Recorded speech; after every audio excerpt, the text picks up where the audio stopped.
Coke Zero. Yummy, yummy. Yeah, that's right. Hey, that's the Wiggles. You know the Wiggles. Is that what you were going for? Yeah, did you get them down there? Because I think they're like Australian or something.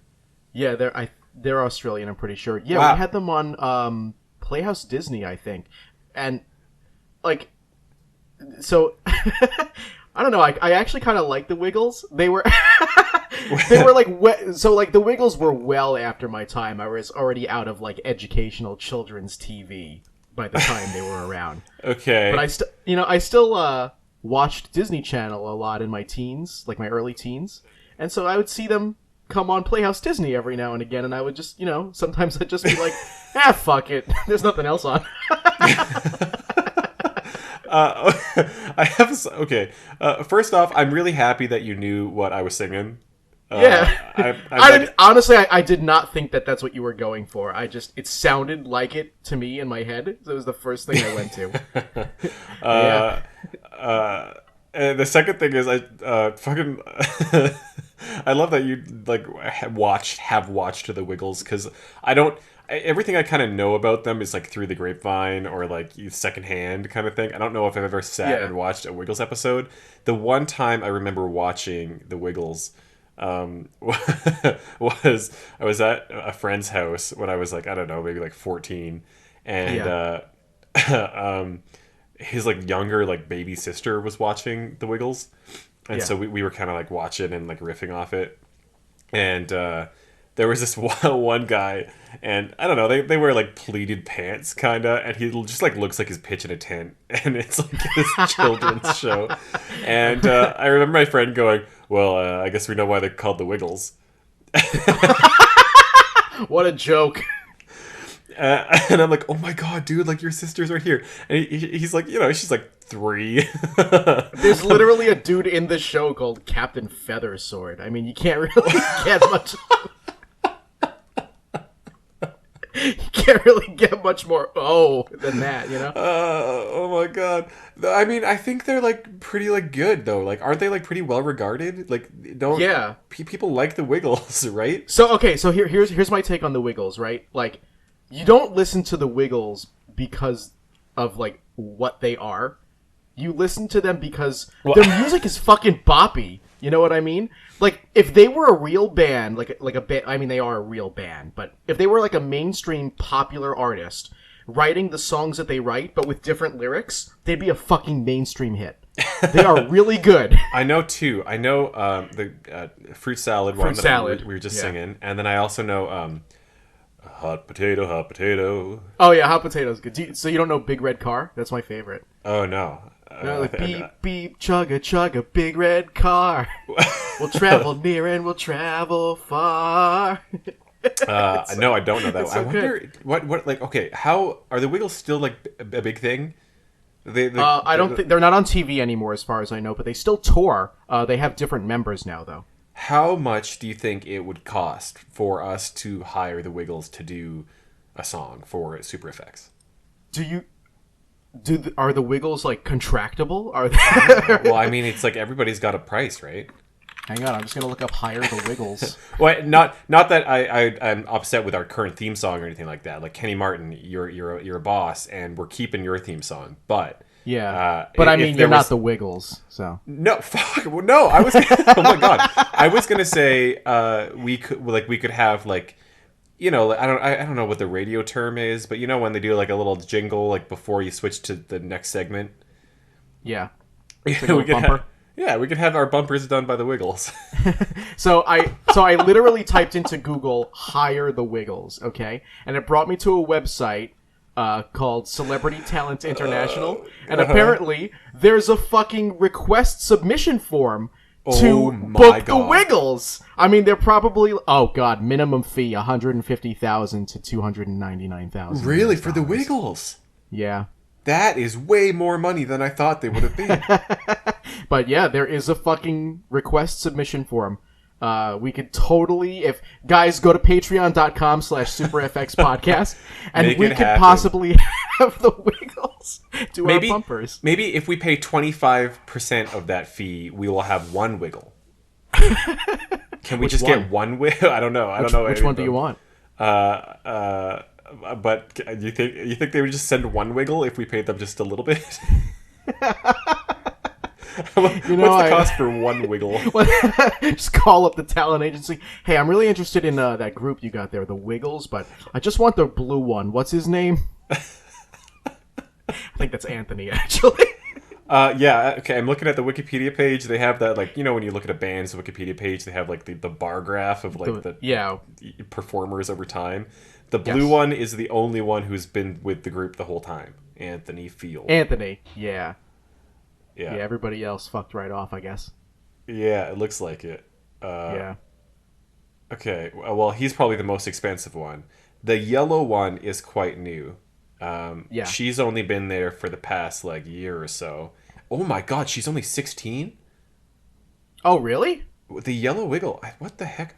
Yeah, I knew there was a woman in the Wiggles now, but I didn't realize she was that young. There's been a couple since 2013. It was Emma, and now it's Tashay. Hey, I don't know how to say her name. I feel bad. It's but okay. She is the newest wiggle, so maybe she is the most affordable. Yeah, maybe she'll just cost a couple bucks.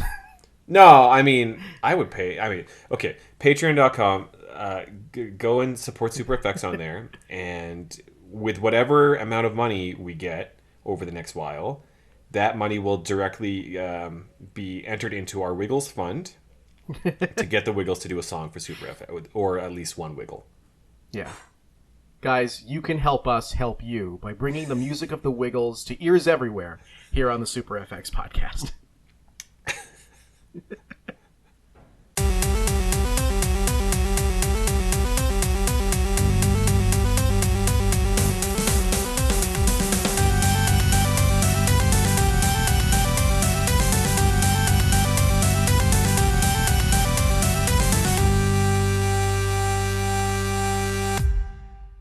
Hey, welcome to another episode of Super FX, the show where these games are retro as hell, and I'm not going to take it anymore. I'm Matt. Oh my god, I'm Tyler.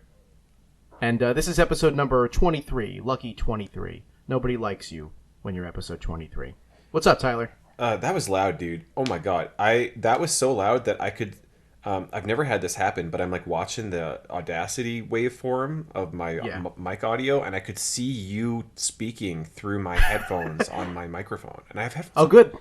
That'll help us sync up the audio a little bit more when I edit. Yeah, I mean, I guess. Sorry, I deafened you. Yeah, no, it's all good. No, you didn't deafen me. I was just like, wow. You know, like in the 90s, like they'd have an ad, and maybe for like Super Nintendo or something like that, and it would be like, you're gonna get blown away by this like super fast cool thing, and like the kid's like falling out of his chair, and the TV's like blinding him. Yeah. That's kind of how I felt. So it was like kind of a good thing, you know? Okay. All right, cool. If there's anything about our friendship that I'm happy you appreciate, it's how loud I get. Yeah. But yeah. So yeah, we just came off of a great conversation that we're probably going to use as our cold open about the Wiggles. But let's talk about video games for a change. Yeah. We never do that.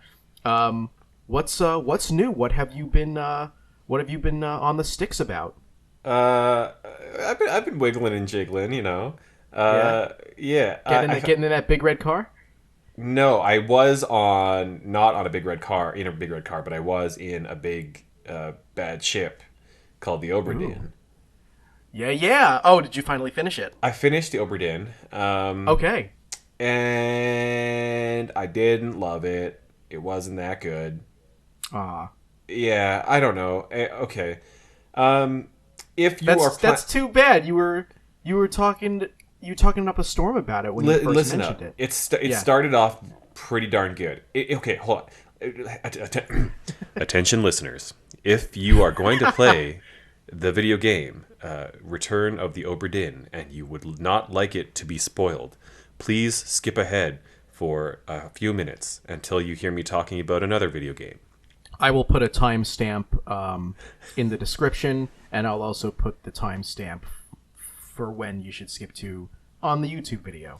All right. So the game it starts very much like it starts kind of easy, and I kind of thought the whole thing was going to be that easy, but then it just gets ridiculously and frustratingly hard. So I'll give you an example. At the beginning of the game, the one of the first few mysteries that you solve, you have to solve all the deaths of everybody on this boat, and everyone died basically. You have to solve the deaths of some people, and the first ones that you do are like, it's tutorial, right? You're doing the first ones, and so it's like pretty straightforward, where it's like somebody verbally says the person's name, and so you know who it is, right? And so you can be like, I've identified that person because they said that person's name, right? And I'm like, okay, I'm digging this. And then like within the span of like maybe an hour of gameplay, you're suddenly into one, and I admit I had to look this up. I had to find a walkthrough to figure this out because I was not wasting any more time on it. There is one scene in the game out of probably about, I don't know, like 50 scenes. There's one scene where you view a whole bunch of dudes sleeping in hammocks under the decks of the boat. And most of these dudes are like covered up because they're in hammocks. Now, there is a tag on most of the hammocks that has a number on it, and that number apparently corresponds to their patron, like the name of the passenger in the passenger manifest that you have. And so you can see what person is sleeping in which hammock, but you don't see their face, so you don't know who they are, right? So it doesn't really help you all that much, except for this. A couple of them, you can see their like foot sticking out. So later on, hours later, you find, hey, this one guy dies in this other scene, and the way you've determined who that is because he's wearing the same boots that he was wearing when he was sleeping in the hammock like 8 hours earlier in the game, like of playtime, and that boot was sticking out of that hammock that has that one number attached to it in a tiny little tag that you would never see. And I'm just so the game really expects you to be as thorough as possible. It does, but there's limitations on it because there's one where there's like a captain, or he's like the second officer or first mate or what, I don't know, whatever it is, and he's got like this dude walking next to him. And based on that one moment, I'm supposed to assume that guy is that guy's servant. And there's no possible way he would be walking next to that guy for any other reason, right? The guy next to him has to be his servant. There's no other way. And it just like expects you to like infer that information. And I guess the argument could be made that like, well, if you go through the entire game, like you'll reduce it down to like, it's going to be your best guess. And so like, okay, like you could probably make that assumption, right? But in the moment, like, you absolutely cannot make that assumption, because what if he was just walking next to somebody else? Why does he always have, like, the person walking next to him is always going to be a servant? It's like shit like that. Like, it's a little too convoluted. Yeah, well, yeah, and it makes like certain assumptions where everybody always wears the same clothes all the time. And so it's like that guy went to bed and he's in a hammock sleeping and he's wearing his work boots. And I'm just supposed to assume that this guy never changes his clothes ever, and that's how I deduce the identity of him. You know, and it starts out like, hey, you're gonna hear people's names, like maybe you'll see. Like there was one I really liked where there's two women, and one of them is named in the passenger manifest. It's named like Miss something or other, and the other one is just named like, I don't know, like Diane, whatever. And so, like, very clearly, one of them is unmarried. And so, when you look at them, you can see one of them has a wedding ring on, and the other one doesn't. And so, it's, like, very clear which one's which, right? Right. And so, but you don't have to, like, jump through all these convoluted hoops and make assumptions about, you know, about, like, oh, he was... like, real clues. Yeah, it's, like, very clear, right? Whereas, like, the other ones were like, oh, like, you assume he went to bed with the same boot, and couldn't possibly be somebody else wearing that boot. This game's in black and white, by the way, so it's not like he's, like, wearing bright red shoes that stick out or something like that. That's right, I forgot about that, yeah. Right? And so it's just, like, he's wearing some boots, and the boots are slightly different. There's another one where it's, like, a sword. Like, this one guy has a sword, and the handle is kind of different. And in one scene, he's using that sword, and in another scene, it's by his bed. So you assume it's, like, that, you know... just like, and so you have to like pixel peep, you know, you have to like zoom in to like, oh, the handle of his sword is different, and it's I don't know, like it just made me feel like not dumb, but just like you're an idiot for not wasting your time and looking at every single little tiny ass detail of this damn game. Yeah, I guess that's I don't know. Like I before you mentioned it, I had never even heard of Obra Dinn, and it's made by Lucas Pope, the same dude who made Papers, Please. But everybody talks about Papers, Please. It's a fantastic game. So I wonder if that lends some credence to why I never heard about it before. That other people probably share your sentiment that it just isn't I well don't know. designed. Like maybe it got very good reviews, and I think there are some very good moments. There are some like yeah, mysteries that you solve that are like really fun and they feel quite rewarding when you get them. But then Yeah. there's others that just feel like cheap. You know, like it feels like just like convoluted for the sake of being convoluted. You know. Yeah. And the ending, like the payoff, wasn't really there. Like there was no. I was kind of expecting a twist or a big reveal or something like that, and there wasn't really any. It just kind of wrapped up, and Yeah.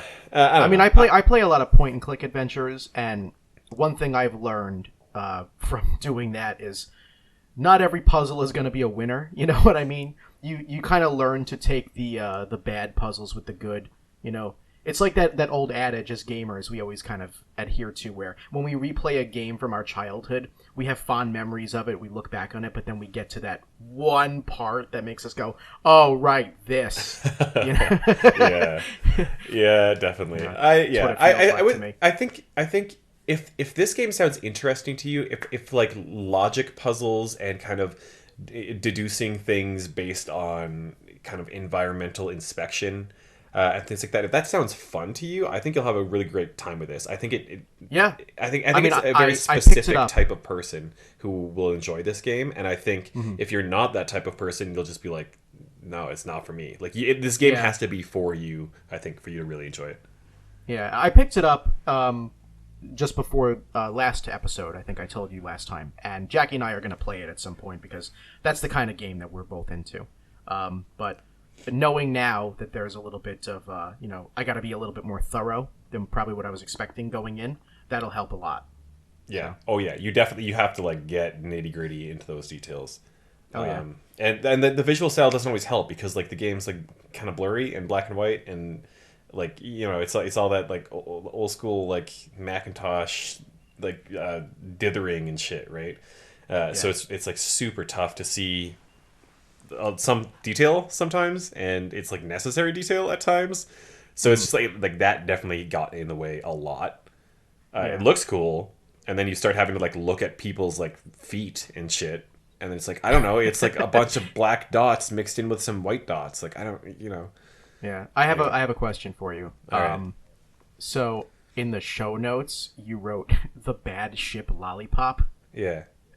What? How does that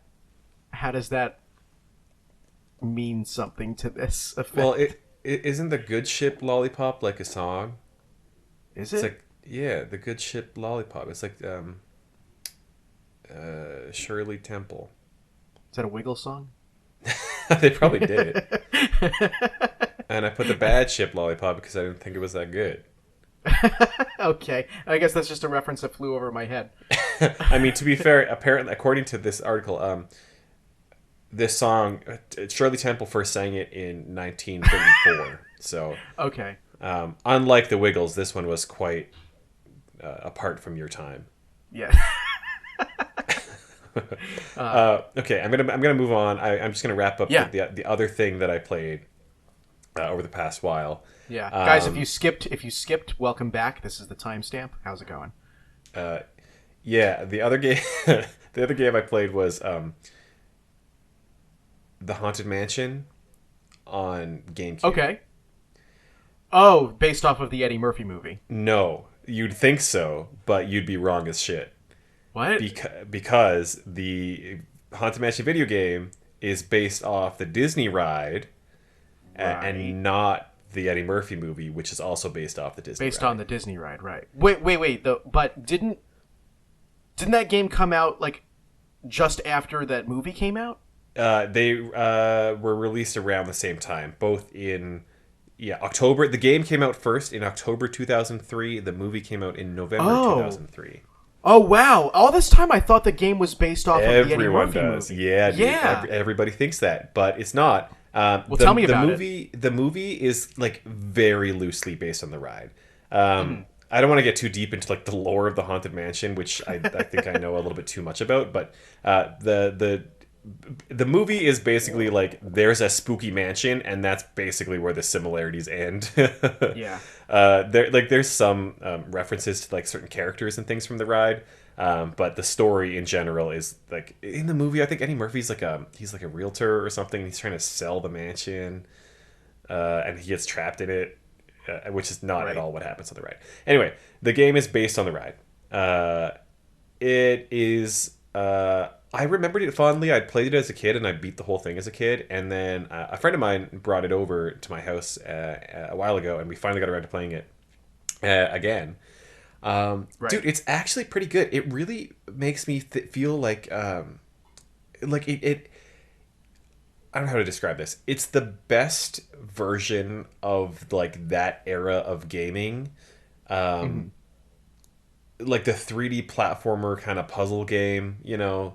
And it's like the way they nail it down, I think, to like a level where it's just like the sweet spot between like it's kind of janky in in a couple areas, right? But it's not so platformery that it's like frustrating, because I think they knew that it was a little janky, and so it's a lot more like puzzle solving, but it's still kind of like a 3D platformer, and the puzzles are not like super obvious, but it's not like Oberdin where you have to pixel peep. It's a lot more of because of the style of game it is in 2003. It's like it's pretty obvious what things are interactable, but you still have to like put some thought into it and figure out the puzzles and things like that. The combat is a little rough. Your gun is a lantern that shoots light orbs, and you shoot at the various spiders and ghosts and things like that. That sounds mid-2000s. Oh yeah, does it ever? But it's like a lot of fun. I don't know. It's kind of like Luigi's Mansion, but like just maybe not quite as good as Luigi's Mansion. Not haunted enough. Yeah. I mean, there are some spooky moments. Like your like health bar is like your sanity meter. So we were joking like what's that one game? What, Amnesia? Yeah. I was gonna say anemia. Move over, anemia. Haunted Mansion. I think that's here. Actually, that game has a sanguinity meter. Haunted Mansion did it first. Wow. But yeah, it's like surprisingly good. It's definitely worth playing. Like absolutely, it's worth playing, especially if you're like a fan of Disney parks and like a fan of the ride. There's a lot of nods to the ride that aren't in the movie. So yeah, it's I don't know, it's pretty sweet. The worst part though was we are not in the habit of saving our progress in games at the moment, and so none of us thought to like go to the grandfather clock to save your game, right? And so there was one moment God, we died and it sent us back like 2 hours of gameplay, and we were like, no, I think that's all for tonight. Have you ever wondered like what causes game developers to make that decision? Like they could literally just have the game autosave, or they could have a menu option, but no, they need you to travel to a specific destination and interact with an object there to save the game. I don't know. I mean, obviously, like the development and the progress of like save points in games. I mean, like originally you didn't get to save. Like as soon as that shit's powered off, like that's it. And then there was password systems, right? And like you get Jafar, Aladdin, Jasmine, Abu Aladdin. Yeah. And so you get that, and from then on you got memory cards and things like that. So I think it was just like a natural progression where at some point like they thought like, hey, wouldn't it be cool if you actually have to like, they melded into the story a little bit. And they're like, okay, you got to go to like the safe room to save or whatever. Oh yeah, I guess so. And so it heightens the tension a little bit, where it's like you got to make it. Like if you don't make it, you're gonna go all the way back. So make sure you make it to the next save point, right? But now, like nobody's got time for that. So guys are just like, hey, the game's like always saved. Auto-saves. It's like saved at all times. Like don't fucking worry about it. It's always saved. Yep. And anyway, just to satisfy the people who are paranoid about saving, like me, you can never save enough. Games today still have like the manual save option, just in case. Yeah, to make you feel better about it. Yeah, and I still do it too. Yeah. So yeah, a Haunted Mansion. That's cool. I'll have to pick that up on GameCube. Yeah, it's on PS2 and Xbox. It's worth playing. Matthew, I will let you know that it was developed by High Voltage Software, who also did one of our favorite games, Codename Kids Next Door, Operation VIDEOGAME. Oh hell yeah! All right. So if that tells you anything about what you're getting into. I mean, I guess it does. If that's a game that maybe I could play it over Discord and you could watch me play that one. Yeah, dude. Yeah. I don't even know if it's like expensive anymore. I'm not sure. I haven't looked. But... I don't believe so. We used to have a couple of copies at it when I worked at the store. So can't imagine it's that difficult to find or that expensive. That great feeling when a game's not expensive. GameCube Let's is go. going up, but yeah, GameCube's going up. So I mean, if I really can't afford the GameCube version, I could just get it on PS2 or Xbox for a third the price. Yeah. But yeah. That's my gaming situation lately. I want to start something fresh. Like I don't think I'm gonna like play through all of Haunted Mansion again, but like I want to start something. Like I'm in that weird moment where in 2 weeks Kirby's gonna come out. So like I want to get into something like crazy. Yeah, that's how I feel right now too. I'm currently between games, and I don't know what to pick because I don't want to get too invested in something that's going to take just long enough that I won't be able to play Kirby when it comes out. So we should play something like at the same time. That would be cool. We could figure something out. Or is that going to happen with Kirby? That might happen. I mean, it's probably going to happen with Kirby, but I would do it before then too. Why not? You know. Video game book club. Yeah, and then we could talk about it on the next episode. All right, we'll talk about it. We'll see. Maybe like you can play Oracle of Ages and I'll play Oracle of Seasons or something like that. I mean, that would be fun. I've already 100%ed it, but I'd play it again. Okay, never mind. I should have known. We'll figure it out. Figure it out. Yeah, I finished. I finally finished Croc. I got 100% in Croc, which I think was the last game I talked about last time. There's nothing more to say about it, but I will say when I 100% games. I like to take a picture of like the completion screen or the file select screen showing that I got everything.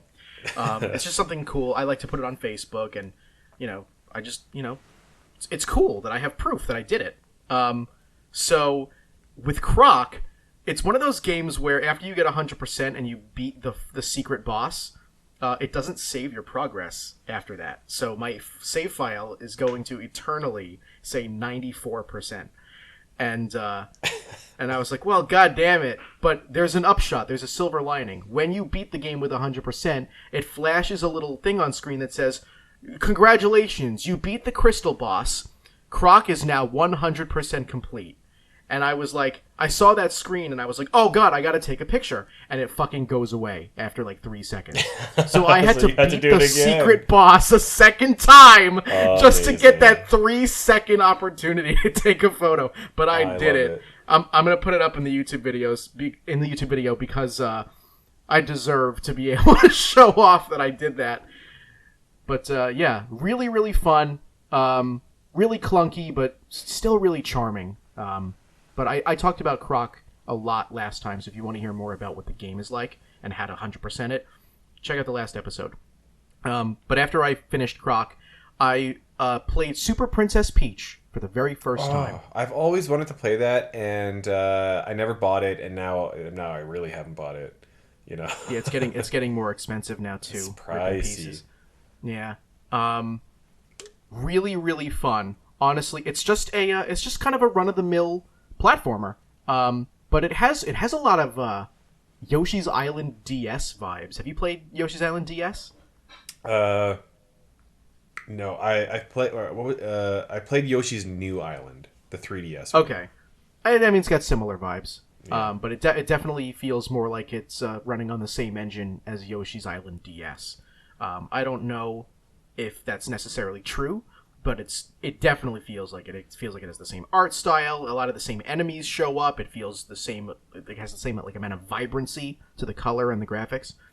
But Yeah, it's just a go right and win the stage kind of platformer. It's stage based, and I really really liked it. It's super fluid. The music's really catchy. All of the sounds are really cool. Like I said, the graphics were really really nice to look at. And it's got this system. I'm sure you're already aware, but for the listeners, the game takes place not in the Mushroom Kingdom, but on Vibe Island. And that's kind of like the plot MacGuffin that they use to describe why things are the way they are. On Vibe Island, everyone is super in touch with their emotions, so much so that if you are experiencing a certain emotion, it manifests itself physically. And so, in order to fight her way through Vibe Island to rescue Mario and Luigi, Peach has to utilize one of the 4 main emotions. There's actually a theory in philosophy that there are 4 main emotions: joy, anger, sadness, and calmness. Well, I think I saw that in that one movie. I think Inside Out. What movie? Oh, well, I mean, I guess so. But the game totally makes use of that philosophy, and so Peach can take advantage of joy, where if you activate joy, Peach can fly because she's so happy, and she also spins around in glee, which creates cyclones. You can activate sadness, which causes Peach to flail and run really fast, I guess like a scared little girl. And it also causes her to cry a lot, and her tears can cause items to be put out if they were on fire, and it can cause plants to grow. Rage causes Peach to be completely invincible. She gets surrounded in a flame, and it can set objects on fire and kills all enemies upon contact. But also when you jump using Rage, Peach slams into the ground like she's stomping her feet. And Calm is the least useful, but it's the most pragmatic one. If you activate Calm, you just regain health over time.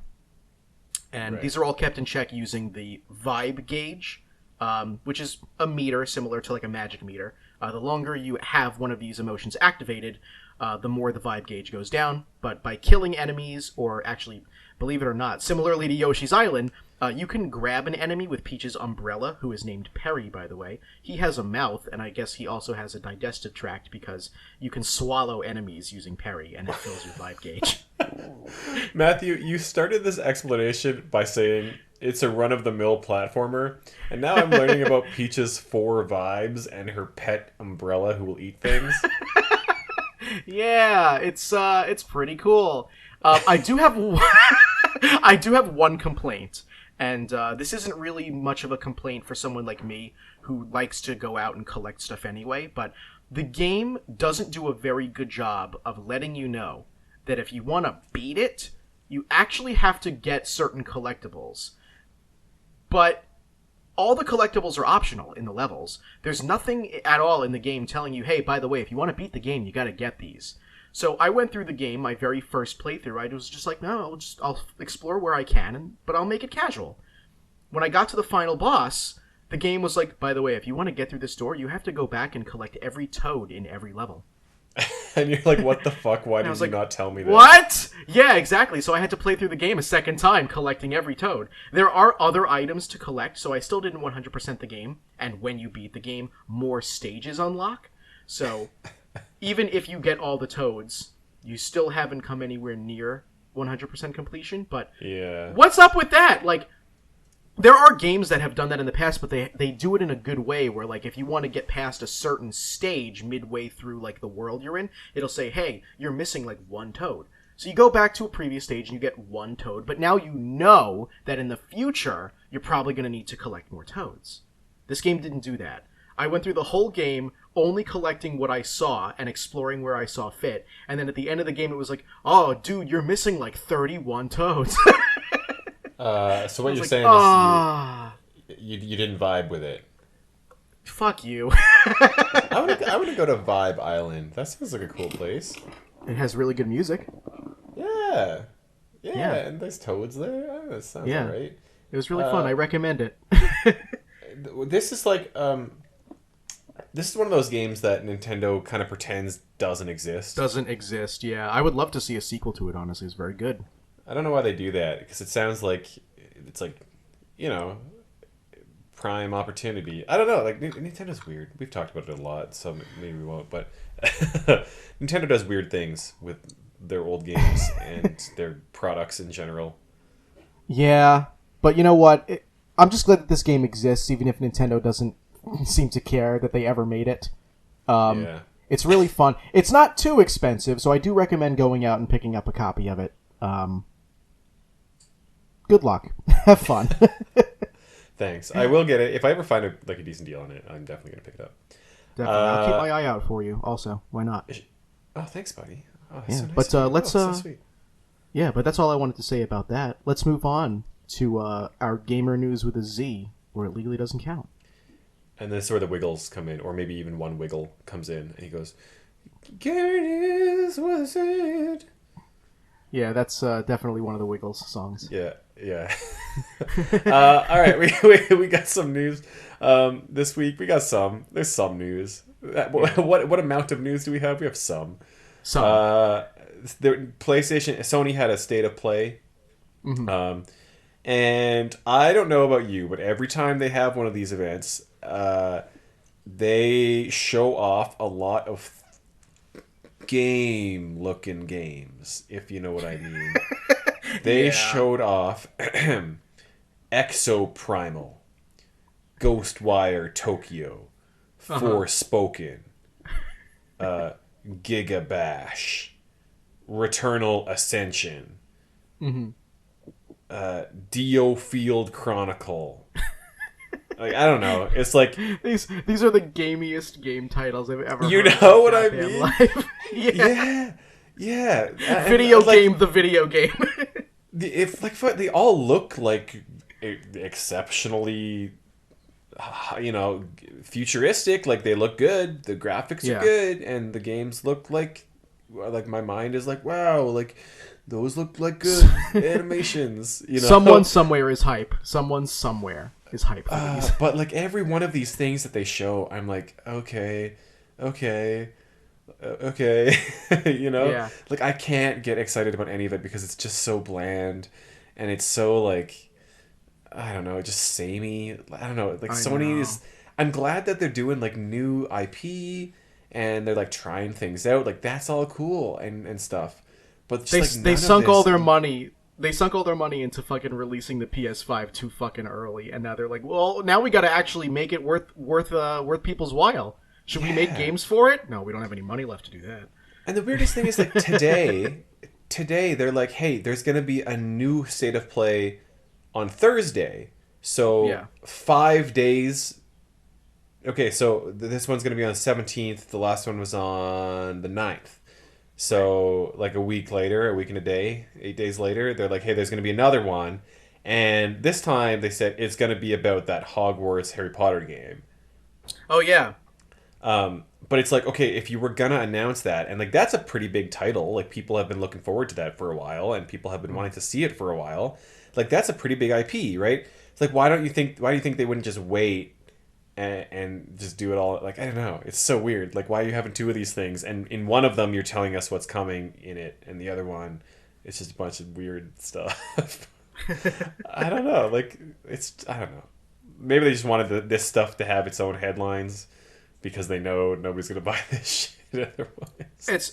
Here's the thing, right? They have to put out something, right? Just because they released the PlayStation 5 more than a year ago, and it still has like 7 games, right? Like, I'm looking at my shelf as we're talking about the state of play, okay? And it's been more than a year and 5 months. It's been just about a year and 5 months since the PlayStation 5 was released, and I have 5 PlayStation 5 games. Wow, like I think I only have like 1 or 2. Yeah, I don't. Yeah, but even still, like 5 is nothing. They have to put out something. They have to make sure that people are still interested in this piece of hardware. You know. That's also why it surprised me when they announced that they were doing the swappable plates and the new colors for controllers. That stuff is really cool, and it's definitely a normal move for a game console to do. Hey, buy the same console, but now it's in color. They all do that. But they usually do that, like, I don't know, when there's actually something worth buying the console for in the first place. Yeah. Not everybody is like you and me and is going to buy the PlayStation 5 just because, we want it. Yeah. They did announce a Turtles in Time, a Teenage Mutant Ninja Turtles collection, which has the entire, I want to say the entire Western releases of the 8-bit and 16-bit era of the TMNT, which is kind of cool.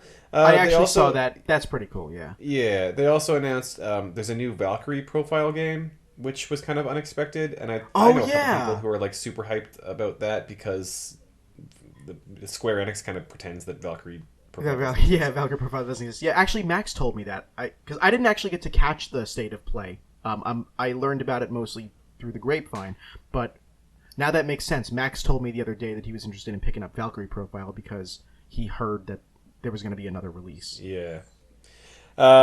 Anyway, so there's some stuff there, but I don't know. I mean, I'm just getting old. We're getting old. None of this excites us. Sony, do something interesting. Make a new I don't know. Make a new Fat Princess. Another Ape Escape. Make another Ape Escape. Yeah, I don't know. Do something. I don't know. Okay, whatever. They have this whole back catalog of stuff from the PS1 and PS2, and they were just like, nah.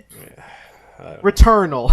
There are people who make a lot more money than us who know what they're doing, so we assume that they're doing what's best for the business. I don't know. All right. What else? Oh, I got an email. Okay. It's not from Tommy, but it's from Tommy's friend. Oh, from the new CEO of Intellivision? Yes, I got an email from the CEO of Intellivision, Phil This Adams. is interesting because I don't think I got this email and I'm subscribed. So either it went to my spam folder or I totally missed it. But well, I think what happened is that Phil Adam listens to Super FX and he knows to send me emails. What's up, Phil? I'll read it out. I wanted to take a moment to provide an update and also extend my apologies. As you know, it was my goal to communicate with you by the end of February. However, over the last few weeks, we started discussions with potential investors or acquirers outside of the Start Engine universe. I don't know what that is, but I assume that's somebody who is funding them. I guess. As we continue to work with them on a deal structure and terms, it has been agreed that we maintain a quiet period while negotiating. The magnitude of this type of deal will invariably have an influence on our path forward, but are excited about the potential of a new group's involvement within television and will update you as soon as we are able. Is that the whole email? Well, thank you for your continued support and patience, Phil Adam. Is that the whole email? That's the whole email. So they're trying to get the word Amico wasn't even in that email. There is a picture of the logo at the top that says Intellivision Amico News and Updates. So that's it. Oh my god! They're trying to get bought. This is such a fucking train wreck. I mean, we already knew that. No, before it was just a shit show, but now it's like a train wreck that crashed into the shit show, and now all of the audience is scattering. Oh shit! Oh wow! Okay, yeah. I mean, it is. You're right. It is getting to that point. Yeah. I mean, they're trying to get bought. They're trying to get someone to pay for it. I wonder how much. Oh my god, Matthew, do you think it is more affordable to buy in television or to book the Wiggles?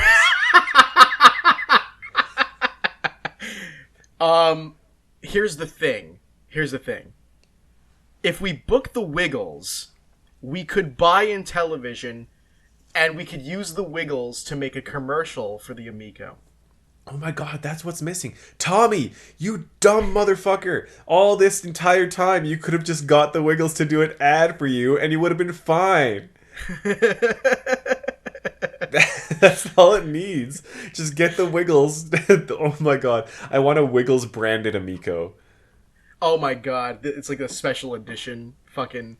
It comes with 4 controllers instead of 2, and they're all the different colors of the Wiggles. It's like the Wu-Tang controller. Like it's in the shape of the Wiggles logo.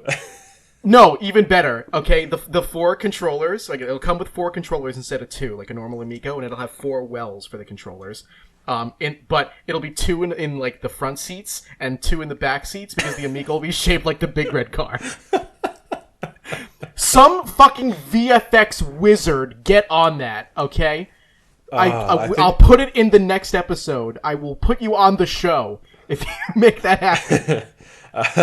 I think we've solved the problems for Intellivision. I think that's it. They don't need an investor. Yeah. They don't need an acquirer. They just Here's the thing, right? Here's the thing. First, the Wiggles were on television, but now in television. But, oh my god! Whoa. Oh my god! Tommy, and everything. Tommy, HI. That's hi at superfxpodcast.com. Reach out, business inquiries. Tom, Phil, Adam, whatever's up, whoever's pulling the strings over there. I know you want a quiet period. Quiet period's over. Just hit us up. Now it's time for the music. Yeah. Okay, we got to rush through this stuff. They're making a new Dead Space. No. Hell yeah. They're remaking Dead Space. They're remaking Dead Space, yeah.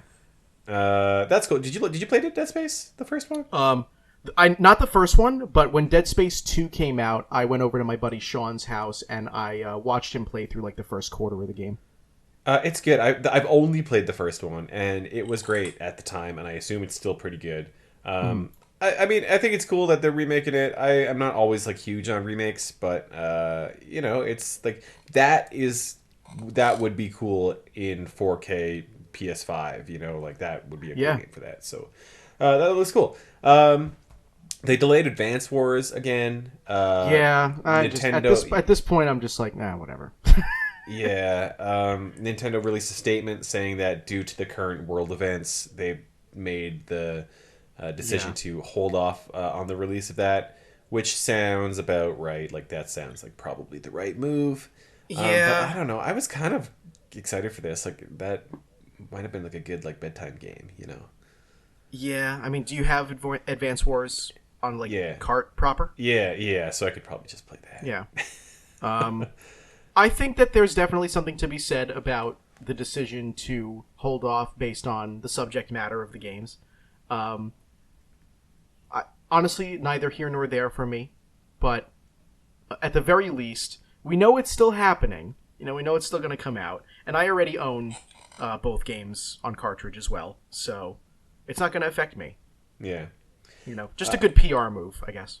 Yeah, it'll happen. Last thing we got, Chocobo GP came out, the sequel to Chocobo Racing. Yes. And it is a cash grab, and it sounds like it's a real rough shape. It's a mobile game. First thing I was going to say, actually. For the cost $50.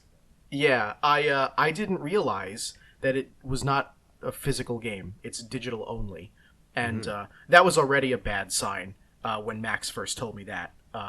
But I have 3 friends who downloaded Chocobo GP. One of them started with the light version, because apparently there's a light version first, just in case you don't want to get invested. But they ended up going and actually paying the $50 for the full version. They did after playing the light one. Apparently they enjoyed it, but I was going to say they're the only one who really enjoys it. The other 2 just feel like they wasted $50. Like they're playing it only because they paid $50 to have it downloaded to their Switch home screen. So they have to justify the money they spent. I see. Can you refund games on eShop? Do they give refunds if you're like, I didn't like it? I don't know if you can on the Nintendo eShop. I know Steam does that, which I think is pretty cool. But, yeah, it's like if you've played for less than 3 hours or something. Yeah, but I don't know if you can do that with Nintendo or with any online console eShop. Yeah, I've heard some rough things about this game. Apparently, it's got a battle pass and it's got like a whole schwack of microtransactions, even though the game is $50. Even though the game costs fucking $50, yeah. Which it's like, what a nightmare. I don't understand. They had every opportunity to just make fucking Chocobo Racing 2, and they absolutely could have done that. They even could have just remade the original Chocobo Racing and people would have bought it for $60. But instead they made this for $50, and they're just trying to siphon more money out of it. Yeah, it's rough. I mean, free game. If it was a free game, sure, go for it. I mean, look, judge for yourself. There's a light version that you can download and not waste your money. Yeah, maybe I'll have see to what it's like. Give it a go. I wish I don't know. I wish games were just. I don't get it. Fucking like old, like complete. I wish the games were like how they used to be. Because I'm old. No, it's not because you're old. It's because this is like straight up predatory. Yeah, I guess you're right. Listen, I think there's definitely something to be said about the kind of gamer who's like, man, games just aren't what they used to be. And there's a part of me that kind of agrees with that sentiment. You know, I especially miss just being able to pop the game and turn it on, title screen. You know? Yeah. But there's also something about the way games are designed now that is wholly different, not just convenience-wise, but also, like, socially. You know? There is more of a lean toward gaming as just straight up, like, a business investment, as opposed to an entertainment item. You know? Yeah. If you buy a video game now, they're pushing to get it out as soon as possible because they want to make as much money. You know, they definitely want that ROI. You're looking forward to the game, so you're going to buy it as soon as it comes out. But guess what? They didn't finish it. And even if they did finish it, they still want more money out of you. So there's going to be microtransactions and DLC and all of this other stuff. And not all of that is bad. You know, there's some stuff about DLC that can definitely feel predatory, but for the most part, I think depending on what it is, if DLC is like costumes or skins, you know, totally optional stuff, then whatever. You buy that if you want to. But there are a lot of games out there that straight up put paywalls behind content that is necessary to feel like you're actually enjoying the game. You know?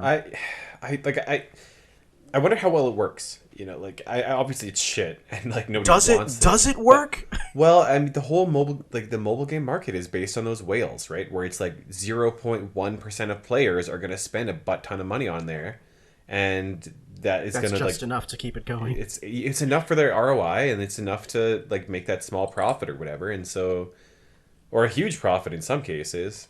And so I wonder if like this model, I get the impression that Square Enix is like trying to like try it out, you know, and see how this one goes, and if it works, then it's like, hey, well, here comes the new Final Fantasy Tactics. It's the same shit. Yeah. So, well, I don't know. We'll see. We should move on. Yeah, that's really all I had to say about it anyway. But I'm glad because it pisses me off to talk about it. Yeah, and I think we've talked about this sort of thing on the podcast before anyway, but I'm sure we'll talk about it again in more detail. It's a later point too, you know. But yeah, I have a couple of cool little pickup stories. I want to hear them. I want to hear. That's what I want to hear.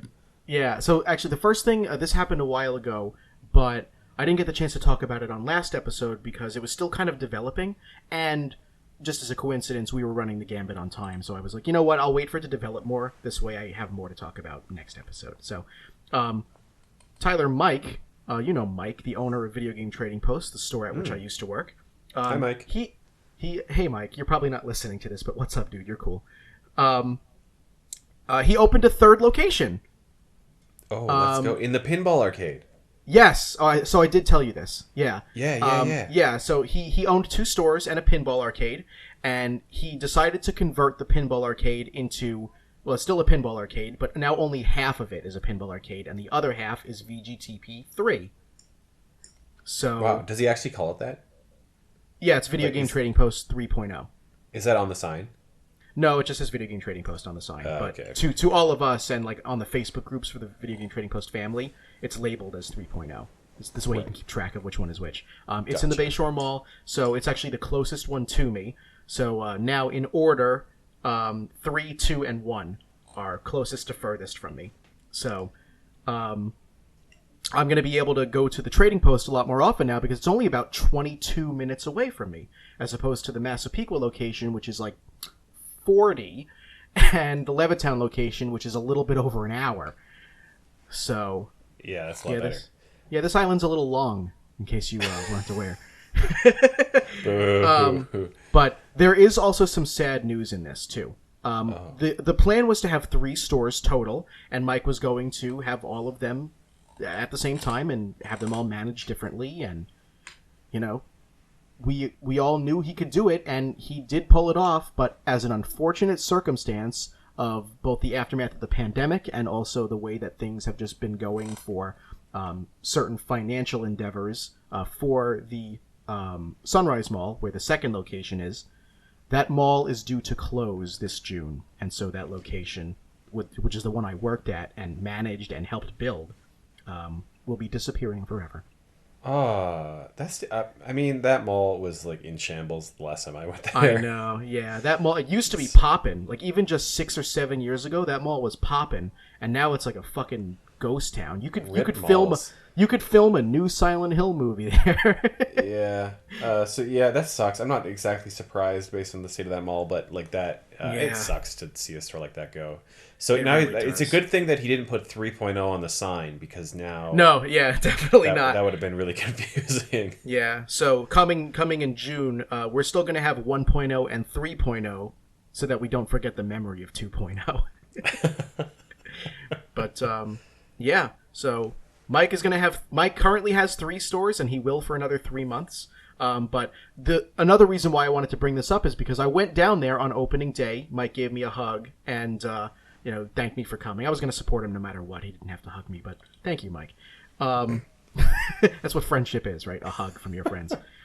Or sometimes more, depending on whether you're Matt and Tyler. Anyway, so I went down there, and he was like, hey, listen, my employees and I are like fucking swamped with all the customers on opening day. Can you do me a favor? Can you just like... No, he was like, can you just like go through the racks and like make sure everything looks good and make sure there aren't any super expensive games out there, because we didn't have a whole lot of time to organize. And so I did. I went looking through the racks, and honestly, there wasn't anything there that was like, oh, this probably shouldn't be out there. But I did find 2 things that I was like, these are decently expensive, but they could still be out there. But anyway, I'm going to buy them. So wow, he made you do slave labor, and then he made you pay for the games that you found. Oh, slave labor! It cost me all of like 5 minutes, and I would have done it anyway because I like him and I like the store.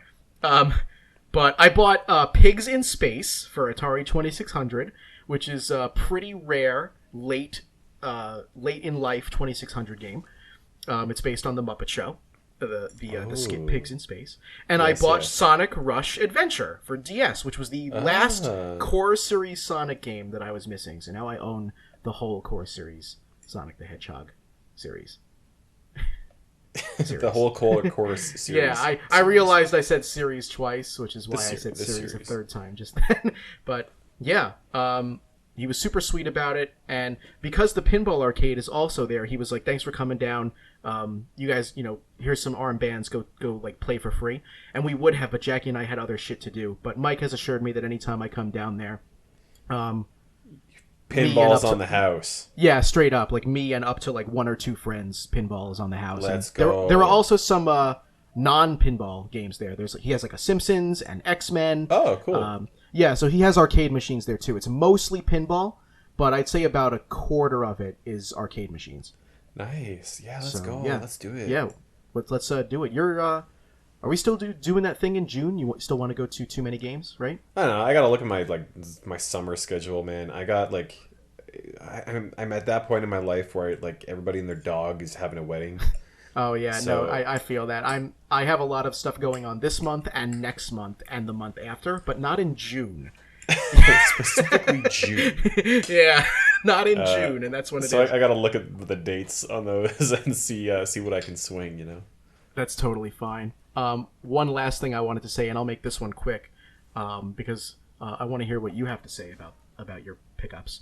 But I went to Savers with my friend Brittany the other day, and I almost never check the board game section anymore. I used to a lot, but I don't anymore because they never have anything good.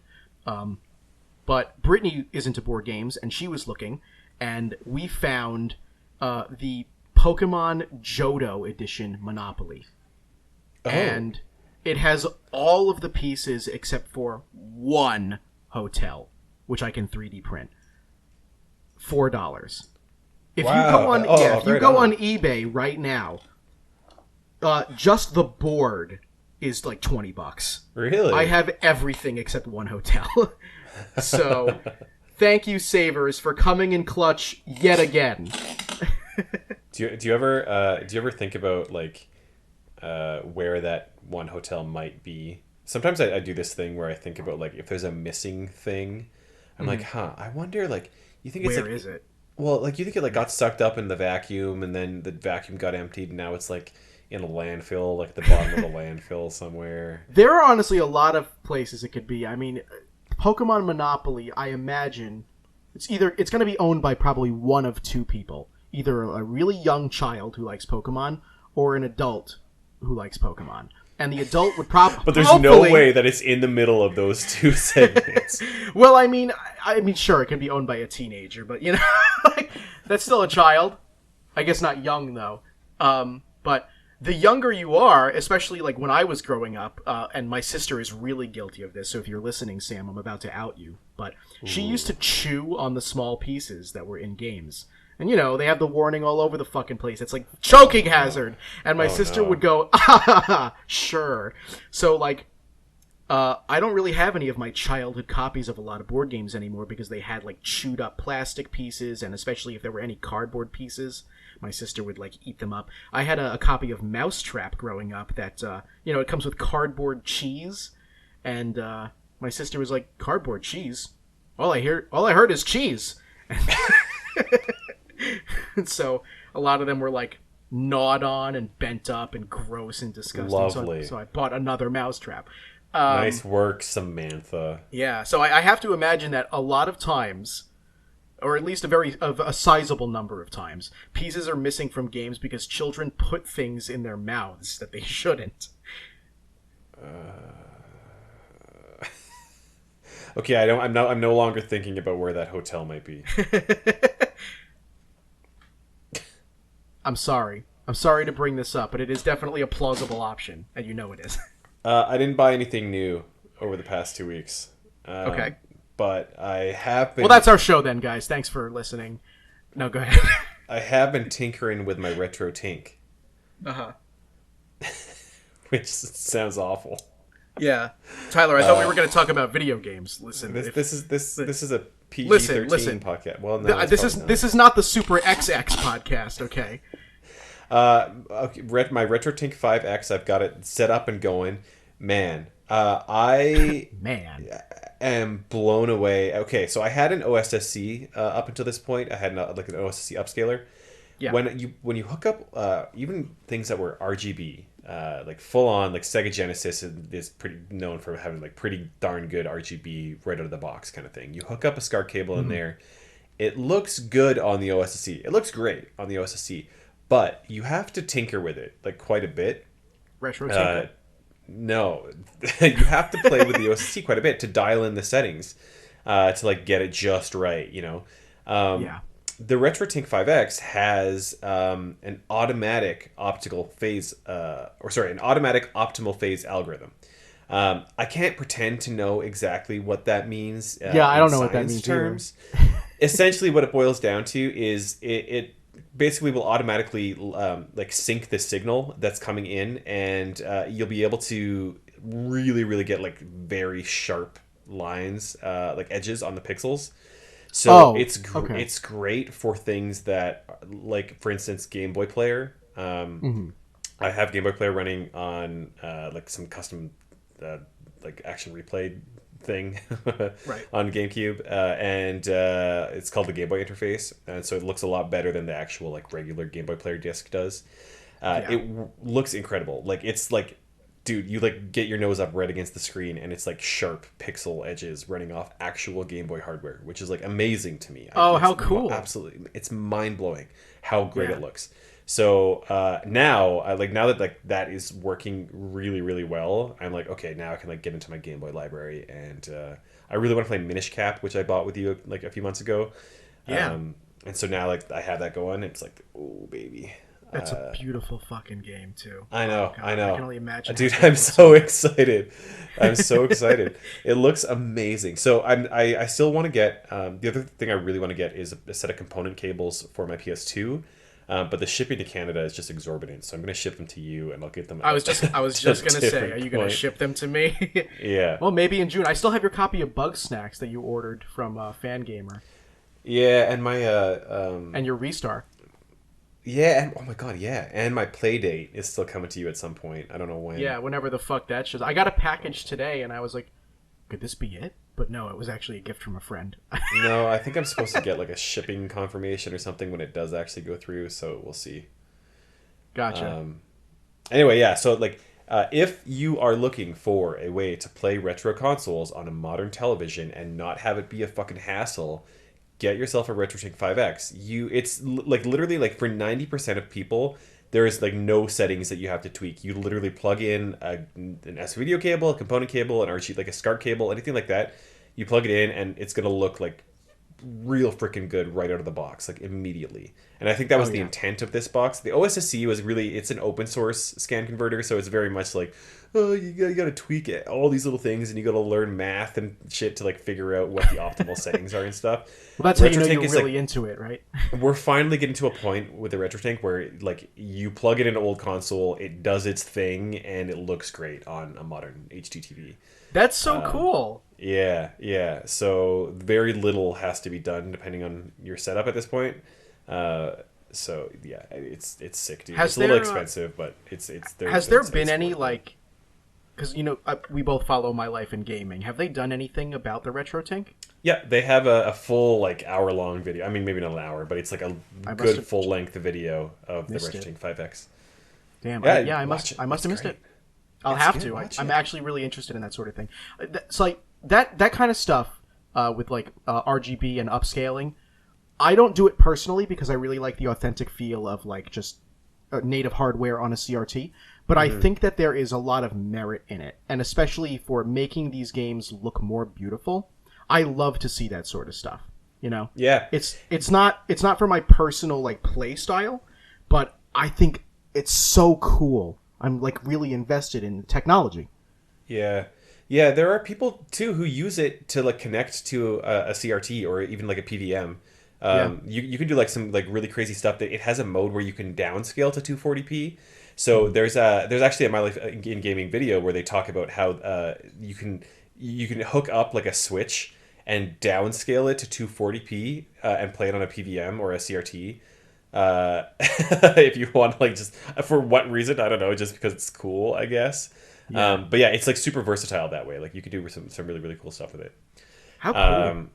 I know, dude. The future. The future is now, old man. Hey, should we wrap this one up? Yeah.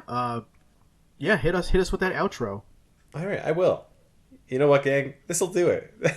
It might come as a surprise, but this'll do it for the show. If you want to learn more about Super FX, you can.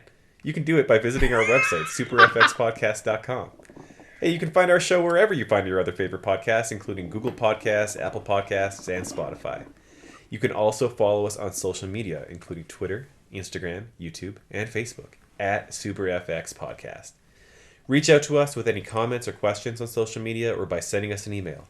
hi@superfxpodcast.com. That's hi@superfxpodcast.com.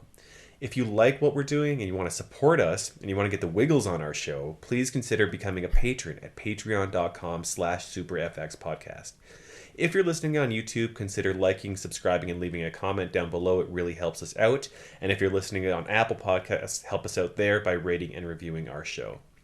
As always, a special thanks to Kenny Martin for our theme song. He's always going to be the OG Super FX composer. You can find him at Kenma, that's KENMA.bandcamp.com. And a special thanks to you. Thank you so much for listening, and we'll see you next time. So long.